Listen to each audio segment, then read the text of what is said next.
I'm Richard Burns. I'm the fourth generation of the Burns family farming in this farm. It's we're great block of land to have all in one piece. We're lucky to have it. You'll probably see we have sheep, we have cattle, we have tillage and we have horses, pretty much everything that you could have on a farm in the west of Ireland. In 2005, you'll all remember we were just coming out of the era of where the premiums were coupled to the cattle, to each cattle. We were all chasing 10-month premiums and 22-month premiums and winter finishing premiums. And I suppose I had focused very much on that, and maybe some of the efficiencies of the business had got lost while we were chasing the premiums.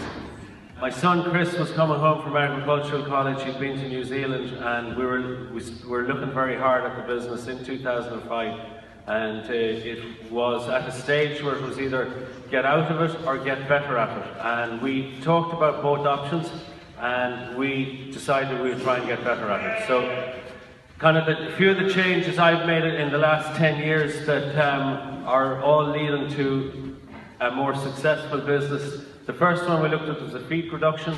That time grain prices were very high. We were all feeding, you'll all remember, a lot of imported byproducts such as citrus pulp, and you'd get one load of citrus pulp this week and it would be good quality. You'd get a load next week, it could have come from a different side of the world and it could be junk. So I wasn't happy with the diet, so we decided to try and become self-sufficient in our own feed. So today we're 100% self-sufficient in barley, wheat, oats, maize silage, fodder beet, straw, pretty much all the forages and all the grains that we use we're self-sufficient in.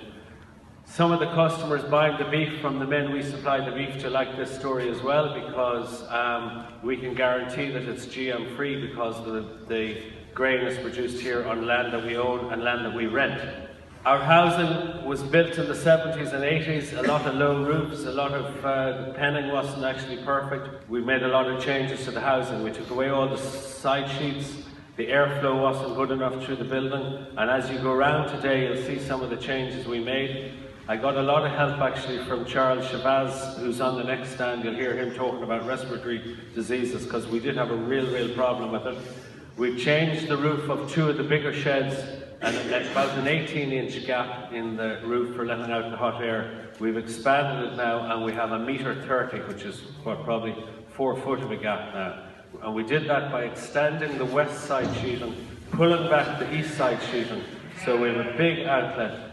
We had a huge lameness problem back 10 years ago. We kept records of all the cattle that were lame enough to be taken out of the pens and had to be put on straw. And year in, year out, we had up to 10% cattle lame. And as you guys all know, once they're lame, they lose money. I had been toying with the idea of putting rubber mats down for years on the slats, but the price kept putting me off. But in 2005, I said, I've either got to do this or get out of business. So looked at all the slat mats around. I made a deal with my neighbours here from Ballinasloe, Easyfix, and to do half the yard. And they came in July. I still had bulls in feeding at the time. They did one side of the shed, and I changed the bulls from the bare concrete slats over onto the rubber mats, and those bulls lay down for 3 days. And I was that pleased with the improvement I saw in their well-being and their soundness that I rang the bank manager and I said, look, I really want to go for this, and they helped me out, and we did the whole yard in the 1 year. It was a big bite, but it had to be done. Alltech organised a study tour to Texas in 2011. They have a lot of technology out there in America that we'll probably never be able to use. But one thing I was able to bring home was their trough management. They all had beautifully smooth, semicircular, like the bottom of a plastic barrel, troughs. The cattle could lick every inch of those troughs clean. My troughs were 25 years old, the concrete was pitted, there was a lot of feed getting wasted, there was no way the cattle could lick those floors clean. So I tried a few, put in concrete in a few, and then Ronan Boyle, who works for Easyfix, he came up with this hard plastic sheet that folds down into the bottom of the trough.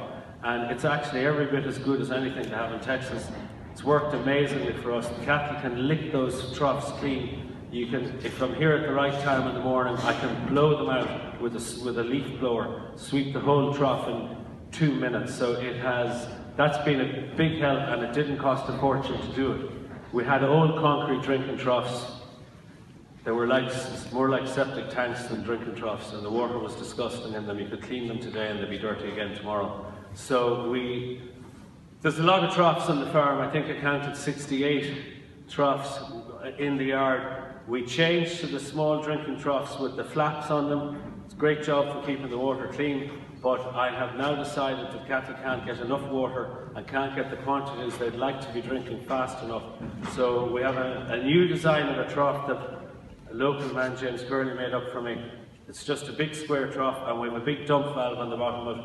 When you step into the cattle in the morning to herd them, open the valve, it empties in 30 seconds, close the valve, and you have clean water. You're sure you have clean water, and the cattle have an ample supply. Some of you guys probably have Keenan diet feeders. We installed a paste system on ours 6 or 7 years ago, the first time they came out, and that's made a huge difference to me. On a farm this size, where we're probably mixing 7, 8, 9 different loads per day, there's plenty of room for error. But with the paste system, it's really controlled that. We can set the diets late at night in the office when we have time to do it, and we set the diets for what we want to feed the cattle the next day. Our numbers are constantly changing because we often sell twice a week and we buy 6 days a week, so the numbers are going up and down. With the paste system, when Tommy comes in the morning, he turns on the diet feeder, and the diet feeder tells him what to give the first group. Tells him exactly to put in 460 kilos of barley, 350 kilos of wheat. It has eliminated a lot of the errors and a lot of the guesswork. I get an email at 12 o'clock every day, no matter where I am in the world, and that email will tell me how much feed we used, and how much that cost, and how much it cost per head. And that kind of information, it actually doesn't cost a fortune to get, but it is worth a fortune to me. We've aimed at buying as many of the cattle as possible direct. We're very lucky here in East Galway. We're surrounded by some of the best suckler farmers in the country. Men and women that are absolutely passionate about their cattle. Their genetics are improving all the time. And I have no problem paying those guys a few cents a kilo more than they'll get anywhere else, because I know the quality of the cattle I'm getting from them year in, year out. I like to get, if possible at all, the farmers bring the cattle here themselves in their own trailer. There is no stress on the cattle. They come here in the morning, we weigh them in, we do the transfer in the office online, they have their check 20 minutes later and they're on the right road back home. The next shed you're going to go to, we call it the arrival shed. It's something I've been planning for years, and I hadn't the courage or the money to build it, but in 2012 I bit the bullet. It's a straw-bedded shed. They walk out into the slats to feed. We have 8 nice, cosy pens. When the cattle arrive, we put them into those pens directly, and they spend 48 hours there recovering from their journey and from the change of environment before we take them out of the pen again to dose them and vaccinate them and weigh them. It's made a huge difference. I spent 25 years going to 6 marts a week, landing home in a lorry and dropping a pen of cattle that were absolutely wrecked tired in on a cold concrete slatted floor. When you'd see the cattle the next morning, you wouldn't recognise them. They were wrecked from the day. Now, when I go to look at them the next day, they get up and they stretch and they're full. We start them off on that shed on 20% of their finishing diet, and the rest will be made up of a dry forage such as hay and straw, and that eases their digestion in on the system.